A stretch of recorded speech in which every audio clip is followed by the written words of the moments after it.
Om Makrudunda Mahakaya Mahakaya Surya Koti Koti Samaprabham Samaprabha Nirvignam Kurume Kurumedeva Deva Sarvakaryeshu Sarvakaryeshu Sarvada Sarvada Saraswati Saraswati Namastubhyam Namastubhya Varade Varade Kamarupini Kamarupini Vidyarambham Vidyarambham Karishyami Karishyami Siddhir Bhavatu Me Siddhirbhavatu me Sada sada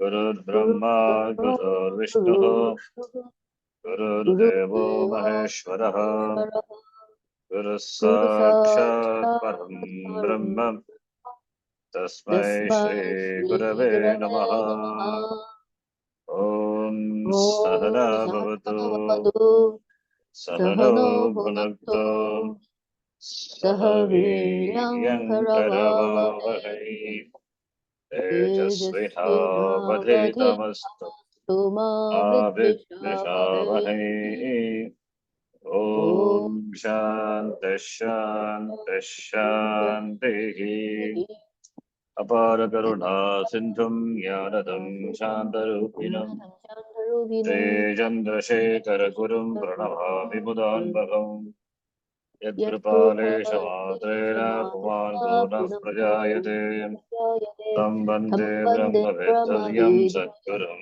Chandrasekharam. No, it's okay. Then,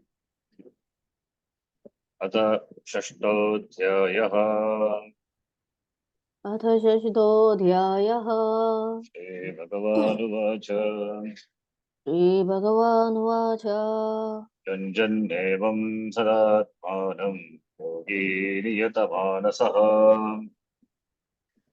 युञ्जन्नेवं सदात्मानं Yogi नियतमानसः Shantim Nirvana Paramam Samstamadhigacchati शान्तिं निर्वाणपरमां मत्संस्थामतिगच्छति Atmanam Sada Yunjan Yogi Jnana Yogi Niyatamanasah Samstam Paramam Nirvana Paramam Shantim Adhigacchati. That's what we are saying. In the Shanti which is Swarupa Shanti. Mat Samstam At Mayi Samstam Tishtati. So the last three types of Shanti, the last paragraph. So three types of Shanti. Third type of Shanti is Moksha Shanti, that is Swarupa Shanti. So there we saw the person is a Bhakta because he sees everywhere Ishvara. So, Yatra Yatra Manaha Gacchati Tatra Tatra Ishvaraha. So Sarvatra Ishvara Darshanam. So that is Bhakti. What is that Bhakti? The Bhakti is Sarvatra Dharma Darshan, means knowledge based. To express his knowledge based devotion, there are many stories. There's a story. One such story is about a great devotee of Lord Shiva. One day he came and found a sadhu sleeping his feet placed on a linga. Sadhu keeping his feet on the linga. It's considered to be a blasphemy. So for anyone to do such a thing, let alone a sadhu, anyone, it's a desecration. It's a blasphemy. Therefore, the devotee shouted angrily at his sadhu, "Wake up! How can you dare put your feet on the linga?" To this, the sadhu replied, "I am very old and tired and sleepy. I have no strength to move my feet. Therefore, please put my feet wherever you want. I cannot lift them." Then the devotee picked up the sadhu's feet and moved them away from the linga. Then, but to his surprise, another linga appeared under the sadhu's feet. So confused, the person moved the sadhu's feet again. Wherever he placed them, yet another linga appeared in the place. Then he understood that there is no place where the Lord is not. In other words, there is no place to put one's feet that is not the Lord. Similarly, wherever the mind goes, remains the Lord's presence alone. Because everything is Bhagavan, therefore it has to be in Ishvara. There is no question of getting the mind out of or into anything. To make this point, a seeker in Bhagavad Upanishad said, it is as though the mind has gone away, and therefore I am as though meditating. All it is as though. Jayati iva, lelayati iva. Always it is iva. As though the mind has gone, mind has disappeared. Anonashaha, say, disappeared. As though I am meditating. It's not really, because Atma, that is me. So who meditates then? Who is a meditator? Mind of the Atma. Atma cannot meditate. It cannot meditate. It is the mind. Mind is absorbed in meditation. Therefore, as though mind has gone away, and as though I am meditating. For the one as though gone away mind, as though meditation is good enough. Means there is, wherever the mind goes, there is Lord. Therefore, it cannot be away from the Lord. That is the idea. So, one is not away from the Lord. One is not separate from the Lord. With thought or without thought. With mind or without the mind. One is always with the Ishvara. Therefore, when the as though becomes clear, it's not real. The as though is, it's not real. Therefore, when it becomes clear, then the mind doesn't go away. Therefore, doesn't require any meditation. Meditation itself is not required. Because the as though is understood giver, as though meditates. Only when the mind goes away from the object of meditation. The object of meditation is Ishvara. But Ishvara is everywhere where the mind can go apart from Ishvara. Wherever the mind goes, Ishvara is. Therefore, the mind cannot go away from Ishvara. Because everywhere Ishvara is. Therefore, doesn't require meditation. This is a Shanti. Means the idea is seeing Ishvara everywhere. Just Nirvana Parama Shanti Moksha. Shanti, that is one's Swarupa Shanti. So it is one's Swarupa Shanti in which there is no coming and going. So the mind doesn't come to the object of meditation, doesn't go. Wherever it goes, it is Ishvara. Wherever it comes, it is Ishvara alone. Therefore, there is no coming and going, no degrees or variations for which no comparison to anything is possible. So, therefore, it is as though the mind has gone away, and therefore, as though I am bringing it back to the object of meditation, and therefore, as though I am meditated. Everything is as though, where the mind can go away from the Lord. Wherever it goes, where the Lord is. Because everything is Bhagavan, therefore, any object towards which the mind travels, anything, any object or anything, that cannot be away from Ishvara, apart from Ishvara. So therefore, that knowing this, Shanti Nirvana Parama, everything is Bhagavan. Knowing this, he gains a Shanti, which is not really going to discover the Shanti, which is himself. Therefore, Shanti, that is oneself. Nirvana Parama, Nirvana Shanti. Because the Shanti is identical. Because the Shanti is identical with oneself, therefore Bhagavan describes it as Mat Samstha, meaning Mat Adina. Ayi Tishtati, Mat Adina. That always obtains in Paramatma, because Paramatma doesn't move at any time. It is Kutastha, it is immutable, not subject to change. Kutastha Chaitanyam. It doesn't get involved with anything and doesn't stand opposed to anything either. If there is opposition, there is some rub or resistance, which is Ashanti.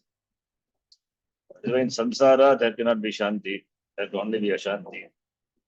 In knowledge, there is no Ashanti, there can be only Shanti, because there is no rubbing in knowledge.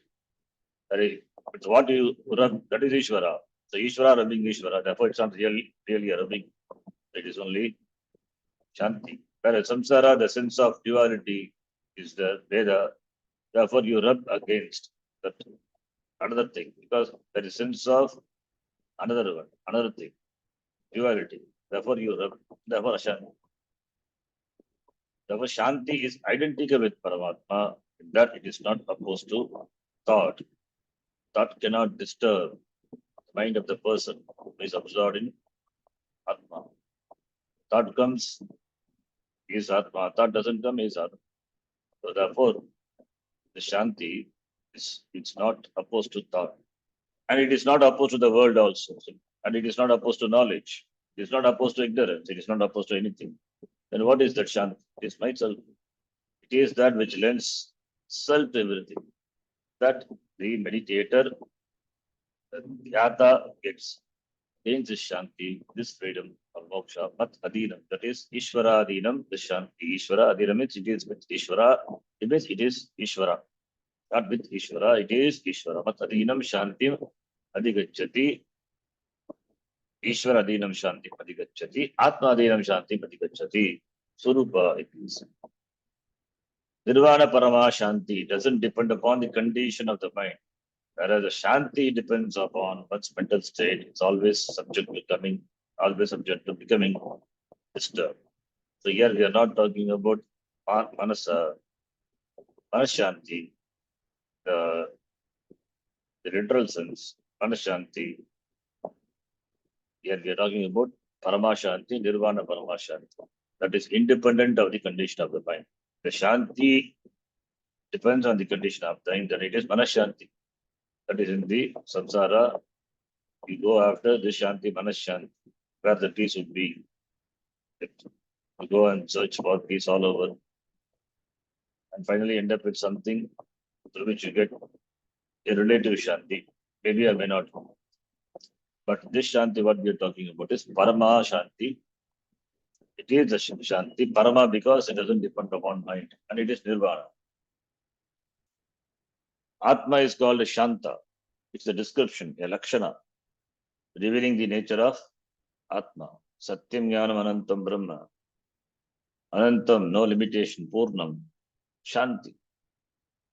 Purnatvat. It is Purna, therefore Shanti. That which is Purnam, not subject to limitation, has to be Shantaha. So Atma is Shantaha, Swarupa. This must be clearly understood. This Shanti is not something that sticks to Atma as an attribute like the blue of a blue pot. That it is Visheshana, adjective, attribute, blueness of the pot. Whereas Shanti is Swarupa. Swarupa of the Atma. It is not Visheshana, it is Lakshana. We use the word Lakshana. Satyam Jnanam Anantam Lakshana. Similarly, Shanti, Lakshana. As an attribute, Visheshana distinguishes an object from all other objects belonging to the same species. Blue pot, red pot, pots being there. Because the attribute blueness, because of the attribute blue, therefore blue pot, red pot, because of the redness, red color, which is an attribute that distinguishes the red pot from the blue pot, therefore red pot. These are all Visheshana, attributes, adjectives. What about the Atma? If Atma also has attributes, then it is an object, it becomes an object. Therefore, Atma being not an object, therefore doesn't have attributes. Then what about this Shanti, Satyam, Jnanam, Ananta? These are Lakshana. So therefore, attributes are not there, Lakshana. For example, if all the pots were blue, you would not need to use the word blue. Attributes by definition can be perceived. When we say Atma is Shanta, Shanti in Atma is not something that is perceivable, but the word itself points out the nature of Atma. That's why we use those. We say this is Lakshanam. It is a Lakshana, therefore not an attribute of Atma, not an adjective. Not that Shanti is sticking to Atma. The Shanti is the nature, Swarupa. Like the fire and the Agni, the fire and the power of Agni, that is the hotness, the heat. Swarupa, the hotness, the Ushnyam is a Swarupa of Agni. Similarly, Shanta, Shanti is a Swarupa of Atma. Therefore, Atma is Shantaha. Atma can never become Ashantaha. Then what is Shanti Nirvana Paramam Gacchati? That is, it discovers a Swarupa of oneself, that is Aham Atma Brahma, therefore Shantaha, Shanti, that is a Shanti. So Atma is never Ashantaha, Atma is always Shantaha. So it discovers that Atma is Brahma, therefore, Shanti. That is the discovery. Shantim Nirvana Paramam Adhigachati. He gains. Not gains in the physical sense. Knowing, he gains. Knowing is gaining. Superimposition and its negation. The conditions of the mind, like agitation, are superimpositions on Atma, which is Chaitanya, consciousness, which obtains in all conditions and is independent of all conditions, free of all conditions. Therefore, the agitation belongs to the mind, not to the Atma. Therefore, the words like Shanta negate the superimposition on Atma. The agitation of the mind is superimposed on Atma. Therefore, the person says, I am disturbed, I am agitated, I am angry, etc. So therefore, the words like Shanta negates the superimposition, that is Adhyasa, Adhyaropa, revealing the Swarupa of Atma. When you say Atma, Shantaha is, Shanta removes the notion that one has with regard to the Atma, that the agitation of the mind considered to be the agitation of the Atma by mistake, because of Adhyasa, the mistake is done. Therefore, that correct the mistake by negating the superimposition, revealing that the Swarupa of Atma is something independent of the Ashanti that is superimposed upon Atma. When we say Atma is Ashanta, when we say Atma is Ashanta, how can Atma be Ashanta? Atma is ever Shanta. It means the mind is the attributes of the mind, and the mind is superimposed on Atma. Mind only can become Ashanta. The mind becomes Ashanta, therefore Atma becomes Ashanta. It is superimposition. Therefore it is the Swarupa of Atma is Shantaha. Therefore, the word Shanta negates the superimposition that Atma is Ashanta. That is superimposition. Superimposition is Adhyaropa. Atasmin tad buddhi. That which is not is looked upon as that. Superimposing the mind, the attributes of the mind on the Atma. Mind is disturbed, mind is Ashanta, therefore Atma is Ashanta. It's like Raju Sarpa. Therefore, Shantim Nirvana Parama means Atma is ever Shantaha, that Shanta Atma Adhigachati, it discovers. Therefore, this Shanti is not a conditional Shanti, it is Swarupa Shanti. It doesn't depend on place, time, or objects. It is not conditional, it is inherent, it is intrinsic, it is not agantukam, not coming and going. Because it is not conditional, therefore it is called Swarupa. So it is unconditional, depends on no condition. That is why Swatantraha. Atma is Shantaha iti Swarupa. Swarupa is pointed out. That Swarupa Shanti Madhigachati. Swarupa Shanti, if Atma is Shantaha, then what is Adhigachati? Adhigachati gains. Means it discovers that Atma, which is Swarupa is Shantaha, the Shanta Atma, knowing that is the Swarupa of me, becomes Shantaha. It means he no more identifies with the Upadhi Dharma. That is the idea. That is due to the knowledge. By knowledge, it becomes free from superimposing the attributes of Upadhi on the Vastu. So that is the superimposition, that Adhyaropa is because of Ajnana. So it doesn't do Adhyaropa, means Ajnanam not there. So Ajnanam is, which is a cause, gone, therefore Adhyasa also gone.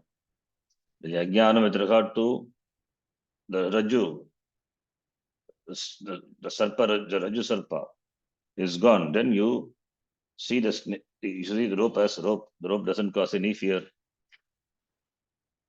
Similarly here also. So therefore, it is not conditional, it is Swarupa. Atma is free from any form of vritti. Yes, vritti, the thoughts. Even though the vrittis are not free from Atma, vrittis are because of Atma, but Atma is not because of vritti. Vrittis are mithya. They cannot exist they cannot exist independent of Atma. Whereas Atma is free from any form of vritti, any form of thought. All the thoughts are illumined by, all the thoughts are enlightened, enlivened by Atma, but Atma is enlivened by, not by thoughts. Atma is in spite of thoughts. Atma, with vrittis are there, Atma is, vrittis are not, Atma is. So therefore Atma is free from vritti, free from any form of vritti. When the vrittis happen, there is an appreciation of Atma, Agam Shantaha. The vrittis do not disturb the Shanta Atma. This is what is meant by Nirvana Parama Shanti, a Shanti that is purely in the form of knowledge. Knowledge recognition. The one who recognizes oneself as Paramatma and understands the Swarupa Shanti of Paramatma is said to have gained the Shanti because, yes, he or she has gained knowledge. Such a person is called yogi, not in terms of the eightfold yoga, Ashtanga yoga, but purely in terms of knowledge alone. So, Shloka Yogi Yunjan Nevam, the yogi is here referring to the Jnani, the knower, who has gained the knowledge of Atma. Therefore, yes, therefore he is Shantaha. So therefore that Shanti, Nirvana Paramam Shanti, he gains. Such a person is called a yogi here, not in terms of the eightfold yoga, Ashtanga yoga, but purely in terms of knowledge. So Shanti Nirvana Paramam Adhigachati, meaning he gains moksha ityartha, becomes free from samsara.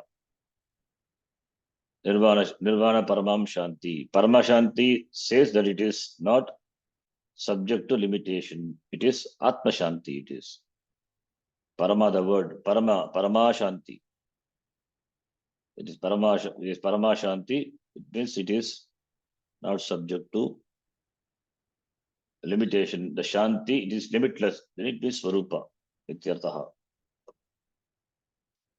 So Nirvana. Nirvana means, Nirvana, the word is used by the Buddhist Nirvana, meaning moksha.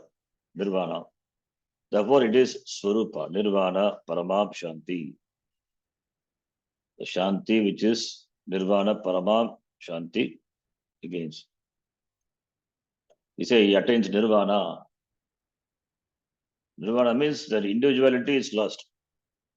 That is Nirvana. The individuality is due to Ajnana. That is lost. That is gone. When that is gone, then Atma alone, therefore he gains Atma.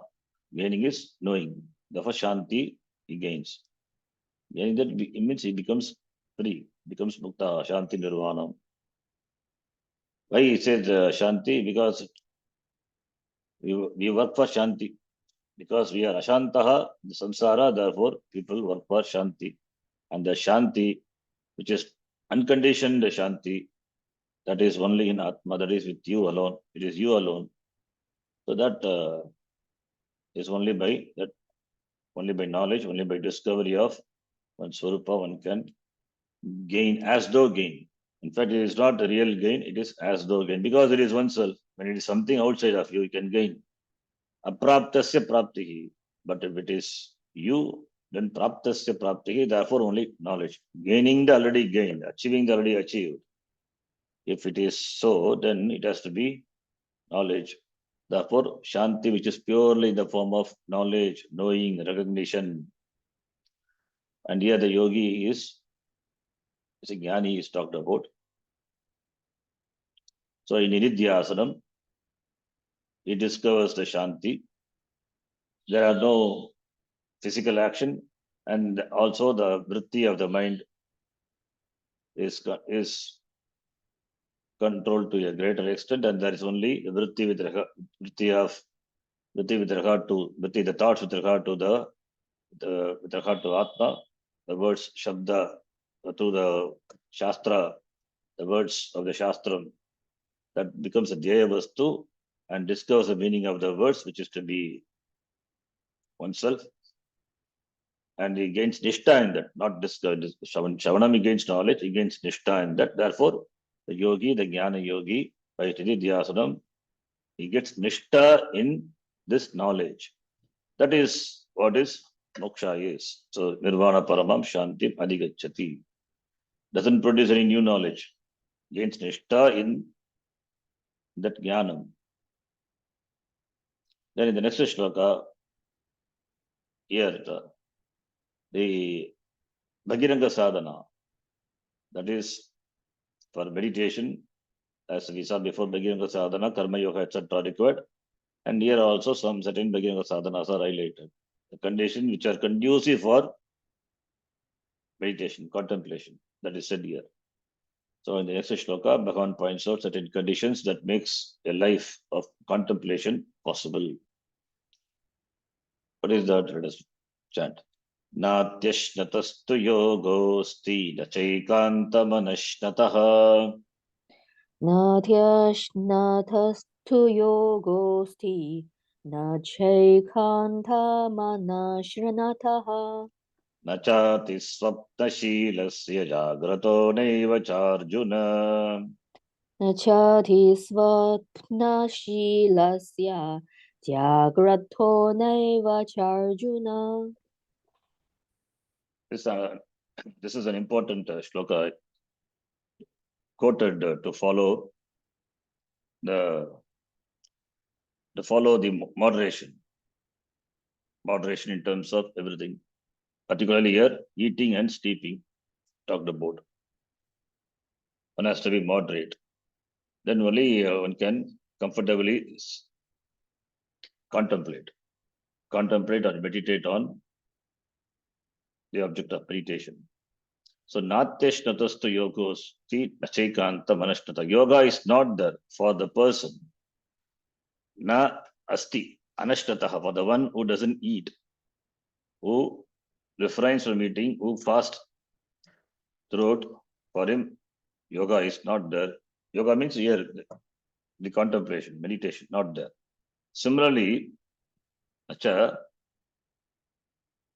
anashnataha, for the one who doesn't eat. Okay, first one is nasti ashnataha. Ati ashnataha, for the one who eats too much, there is no yoga. For the one who doesn't eat, for him also, there is no yoga. The first part is ati ashnataha, is nasti not nasti, sorry. Na ati ashnataha, natyashnataha. Na plus ati ashna. Ati is exceeding, over. Ashnataha, referring to the person who eats too much, over. Ati ashnataha. Na yogaha asti. Yoga not there for the one who eats beyond his capacity. Means beyond his capacity means beyond the certain the level of the quantity of food.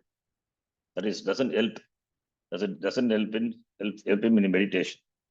Therefore, eats too much. Too much always it is relative. What is too much for you may not be too much for me. So relative. There is a shloka which says, nice shloka, in the form of Subhashitam. That is, one should fill 1/4 of the stomach with food and 1/4 with water. Half of the stomach should be filled with food and 1/4 with water. Another quarter should be left for Vayoga Sancharanartham. I think the shloka is quoted here, somewhere here, I think so. Okay, anyway, that is Svashita shloka. So one should not fill the stomach completely with food. Half of the stomach with food and 1/4 with water, another 1/4 for Vayoga Sancharanartham. Ardham Sheshayet. One has to leave the 1/4 for circulation of air. So therefore, for the one who eats too much, there is no yoga. Similarly, for the one who doesn't eat, there is also no yoga. One should not completely fast also. This is with regard to food. Not only food, with regard to activities, everything you have to extend. Similarly, here it says, na atiswapna shila. Atiswapna shila means one who sleeps too much. Not for the one who sleeps too much. Similarly, not for the one who wakes up, who doesn't sleep. Not for the one who is not for one who is always awake. So for both, yoga is not the meditation cannot happen. So therefore, meditation is there only for those who sleeps or who eats moderately. Therefore, moderation. So moderation in food and sleep as well as in other actions, other activities that one should follow. Moderation, that is the idea. For that person only, meditation is possible. Too much eating will cause sleep. Not eating will cause hankering for food. So similarly, sleep also. Lack of sleep or too much sleep. So one should follow moderation. Meditation is not for one who eats too much or for one who doesn't eat at all adequately. Nor indeed, O Arjuna, it is for one who sleeps too much or who is always awake. So here, Bhagavan mentioned the discipline with reference to eating required for meditation. He doesn't go into the details, but simply makes a point. But the extremes in terms of the quantity of food eaten are not conducive to meditation. Later, he also talks in a general way about what one should and what one should not eat from the standpoint of sattvika, rajasika, and tamasika aspects of food. It is talked about in the this in the 16th chapter. The food what one should consume sattvika and the food which are sattvika in the not in the 16th, in the 14th chapter, Shimita. That is in the 14th chapter. Because it is Gunatraya Vibhaka. So in Gunatraya Vibhaka Yoga, it talks about. So there the Annam, when he talks about that he said that Sattva, Rajas, and Tamas, the food which are Sattva, which are conducive, Sattvika, with regard to food, with regard to karma, with regard to puja, it talks about the differences caused due to the three Sattva, Rajas, and Tamas. So avoiding Tamasika food or reducing Rajasika food, one has to one should stick to Sattvika. So that is also Bhagiranga sadhana. That is also Bhagiranga sadhana. So here, there's a certain quantity of food that is acceptable to a person. Beyond that, one should not eat if one wants to be able to meditate. That's Krishna Bhagavan says here that for the overeater or the poor eater, there will be no meditation, no yoga. Even though there may be bhoga, enjoyment. So, at least for the time being, there may be bhoga. And if there is too much bhoga, roga will follow. So, bhoga is there, therefore roga will follow. Roga means disease. Bhoga is enjoyment and roga is disease. For the one who is a rogi, the life of meditation is not possible. Life of meditation and contemplation not possible. Yoga nasti. And therefore yoga will be there for the one who is moderate in consumption and who is moderate in rest. So here meditation referring to Saguna Brahma Dhyana and contemplation referring to Niguna Brahma Dhyana as discussed earlier. So when we use the word meditation, it is Upasana and the Upasya is Saguna Brahma. When we say Nirguna Brahma, then the Upasya is Brahma. the words of this Shastra. That becomes the Vishaya for meditation, Nirgunam Brahma. In his commentary of this shloka, Shankar Bhagavad Pada, he quotes from Veda, Yaduha Atmasammitam Annam Tadavati Tannam Hinasti Yad Bhuyo Hinasti Tat Kaniyona Tadavati. That is the food which is indeed the food that is acceptable to oneself in quantity and quality, will protect, will nourish. Will protect and will nourish. And the food eaten in the proper quantities will not bring about the diseases that destroy a person who habitually overeats. No specific amount of food is prescribed. You eat only to your known limit. So about this annam, the satvika, I said it is discussed in the 17th chapter, not in the 14th. 14th chapter, of course, it is Gunatraya Vibhaga. 17th chapter talks about Shraddhatraya Vibhaga Yoga. There, I want to discuss about the Satvika Annam, Rajasika Annam, and Tamasika. Agharastampi sarvasya trivido bhavati priyaha yajnastapasata jnanam dosham tesham vedam imam shrunu. So there he says, Sat Ayu Satta Balarogya Sukha Priti Vardanaha Rasyastigda Sthira Hridyaha Ahara Satvika Priyaha. 17th chapter, 8th shloka. What are Satvika food? That he says indirect, saying that Satvika people take those food which are, Satvika people take those food which are succulent, creamy, which increase longevity, which increases mental clarity, strength, health, etc. So those foods are sattvic. 17th chapter, not 14th. Sorry. Similarly, if one doesn't take enough food, the food eaten will not nourish the person. Again, the food alone converted into energy, prana only makes the mind active in meditation. Therefore, if one is deprived of food, prana will not function, prana will be deprived. Therefore, it will not nourish the person, and that will affect the physiological functioning of the body.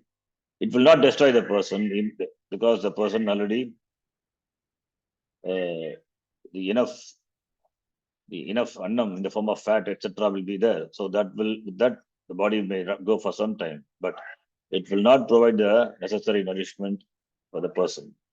Thus, one who overeats ati ashnataha or who undereats anashnataha will not be fit for meditation. Both are not fit for meditation. Therefore, the yogi discussed here is a person who neither overeats nor undereats. Therefore, your moderation. He or she eats only what the stomach allows. This is the Subhashittam I was telling. Ardham Ashanaya.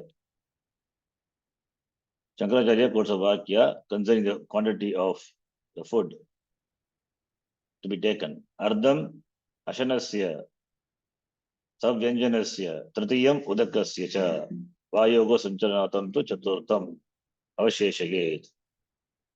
So, Vakya. Vayoga Sancharanaartham, for the circulation of air, Sancharanaartham, 1/4 of the stomach should be kept. Ardham Ashanasya, half of the stomach, Ardham is half, Ashanasya. Then Tritiyam, the 3/4 must be filled with water. Tritiyam to Udakasya tu. So half of the stomach with Annam and 1/4 with Udaka, water. And what about the other quarter? Vayoga Sancharanaartham, Shesham, Avasheshagate. Half the stomach is for solid food, the 3/4 is for water, and the water and other liquids, and the 4/4 is to be left empty, so that there is enough space for churning that takes place during the digestive process. For those who cross these boundaries, there will be no meditation. Naturally, a person who doesn't eat enough will be tired and will not be able to sit for meditation, and a person who eats too much will be sleepy, which is also a problem. So Thus, there has to be a certain measure applied to the food that one eats. But please do not ask, Swamiji, how do I know when I have filled half the stomach? And you feel like having another helping, don't. Just stop eating, that's all. The discipline of sleep, equally important to the discipline required in terms of the amount of food one eats, is a discipline in terms of the amount of sleep one gets. There are people who sleep so much that even when they are awake, they are sleepy. This oversleeping goes along with overeating and a lack of exercise. For one who oversleeps, atiswapnashilasya, atiswapnashilaha means ati means exceeding. Swapnashilaha is swapna is sushupti, dream. Dream is sleeping. There is no meditation, yoga nasti. Nor is there meditation for the person who deprives himself or herself of sleep because he or she wants to meditate. Having heard at 4 a.m. in the morning is best time to meditate. If a person goes to bed at midnight and gets up at 4 a.m. to meditate, then the meditation becomes sleep in no time. In the past, when there was no electricity, people went to bed as soon as it was dark. Getting up at 4 a.m. was natural. But now the situation is quite different. In fact, there are people who wake up, go to work, and live their lives after dark. So, for the one who doesn't get adequate sleep, who is awake all the time, jagrataha, referring to the person who is awake. There is no yoga. Having so little sleep, the person will be sleepy all the time. The unfortunate thing here is that both types of people, those who sleep too much and those who sleep too little, end up sleeping. Therefore, Bhagavan says here, there is no yoga, no contemplative life for either of them. Then how done this yoga to take place? For whom? The answer is given. Yuktahara. Again, this is a famous shloka, often quoted to emphasize moderation to be followed, not only with regard to eating and sleeping, with regard to everything. So here it is. It's there. Let us read the shloka. Yuktahara viharasya yuktacheshtasya karmasu. युक्ताहारविहारस्य युक्तचेष्टस्य कर्मसु युक्तस्वप्नावबोधस्य योगो भवति दुःखः. युक्तस्वप्नावबोधस्य योगो भवति दुःखः. Dukkha is a nice word. Dukkam hanti. Dukkam, the pain, is a painkiller. Really is a painkiller. Kills the dukkha. What dukkha? Who kills? Yogaha bhavati dukkha. Yoga kills. Yoga becomes a destroyer. Kills means destroys. Ha hanti, handatu, kill. Yoga kills. Killer of dukkha. Dukkha is dukkha which is born of samsara. So this yoga becoming the yoga destroys the dukkha caused due to samsara. Dukkam hanti. Yes, since we are talking about jnanam, therefore samsara. Or even otherwise also, dukkam hanti, dukkam caused due to anything too much or the too much of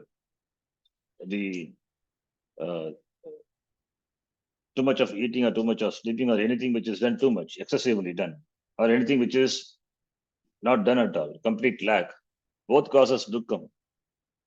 Both extremes causes dukkham. So yoga meaning the yoga which emphasizes the path of moderation, that becomes the killer of the pain caused due to something which is excessively done or not done at all. So in that sense, dukkha, not visarga, dukkham hanti, dukkha. So yuktahara vigarasya, for the one who is yuktaha, moderate. Yuktaha here it is to be translated as moderate. Ahara viharasya, eating, vihara is other activities. So eating and other activity means sleeping, any other activity. Even walking also, for example, too much is not good. So there are also One has to follow moderation, walking or jogging or whatever it is. So any action, any activities with regard to any action or activity. So watching the mobile also.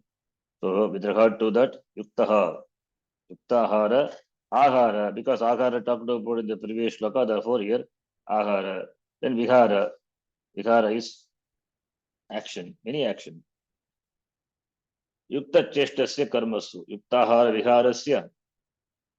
And with regard to karmasu, yukta cheshtasya karmasu, who is moderate in putting effort with regard to actions, moderate effort, not too much exertion or not exerting at all, not the extremes. So one who is moderate even in applying one's effort. Then yukta swapna avabodhasya, he is moderate in swapna, that is sleep, and avabodha means waking. So who is moderate in sleep as well as in waking?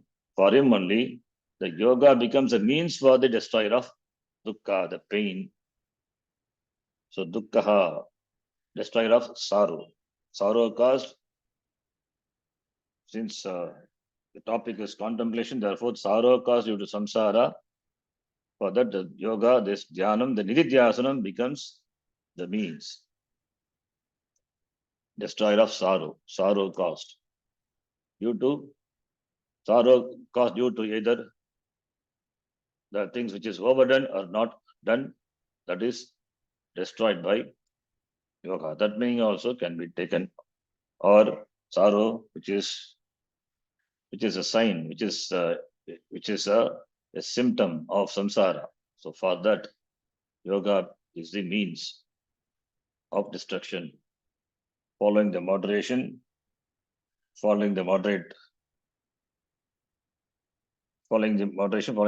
path, the yoga which is taken up by a yogi, here is dhyana yogi, who can absorb in himself in contemplation, in nishtha. For him, this yoga becomes, this contemplation becomes the means of removing all the pratibandha, that is dukkha, all the pratibandha, all the obstacles.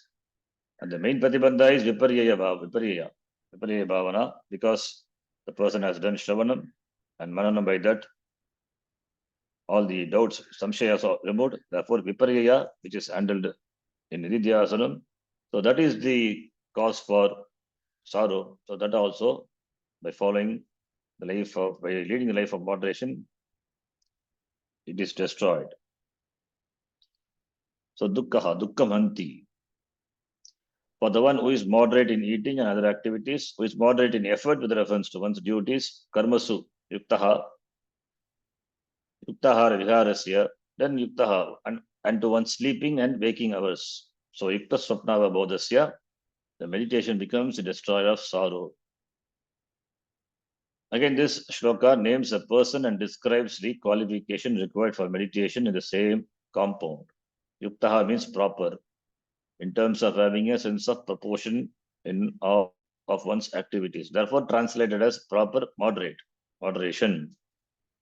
Here, the person is referred to as by the word yuktahara viharaha, the one who follows the mid path, who is moderate with regard to eating and other activities. Yuktahara vihara, one whose eating and other activities are proper, moderate. Proper means moderate, neither too much nor too low, moderate. Yukta chesta is action, whose activities are moderate with regard to karmasu. Yukta swapna avabodha, swapna sleep, avabodha is waking. So one who's sleeping and waking hours are properly apportioned. This can be extended to every action. So who is moderate in everything, for him, the yoga becomes a means of destroyer of sorrow. In other words, this person follows a certain life of disciplined life. That is the finally, which itself is a yoga. Leading a disciplined life, that is yoga. The yoga becomes means of destroyer of sorrow. Yoga that destroys samsara. Sorrow is caused due to samsara. So therefore, the destroyer of samsara is This yoga bhavati dukkha. In his commentary to this shloka, Shankara Bhagavad explains the compound yuktahara vihara. He says anything taken in you is called ahara. Ahriyate iti ahara, which is taken. Not only physical food, the food, which is the food for the ears is shabda, sound. The food for the eyes is shapes and color. Similarly, the food for the nose is smell. So all the for all the indriyani, sense organs, sense objects are the ahara. So ahara doesn't mean only the physical food. Ahara, it means the sense objects also for the sense organs. So ahara, ahriyate iti ahara. In this context, it means annam. So by extension, we can take how the sense organs are fed with sense objects. So that also can be taken. It means sense organs should not indulge too much in sense objects. Vihara referring to moving around that you do in terms of activities like walking, running, etc. Therefore, the person for whom both of these ahara and vihara are proper, meaning that they are done with proper sense of proportion, that is moderately, that person is called yuktahara viharaha. Tasya yuktahara viharasya purushasya. For him, the yoga becomes dukkha, destroyer of sorrow. In other words, they are not allowed to become obsessions, which is always possible, especially in terms of food. Then the next paragraph, spiritual obsessions. We'll read next class. Om Purnamadah Purnamidam Purnat Purnamudachyate Purnasya Purnamadhaya Purnamevavashishyate Om Shanti Shanti Shanti Harihi Om Shri Gurubhyo Namaha Harihi Om Dhanyavadaha.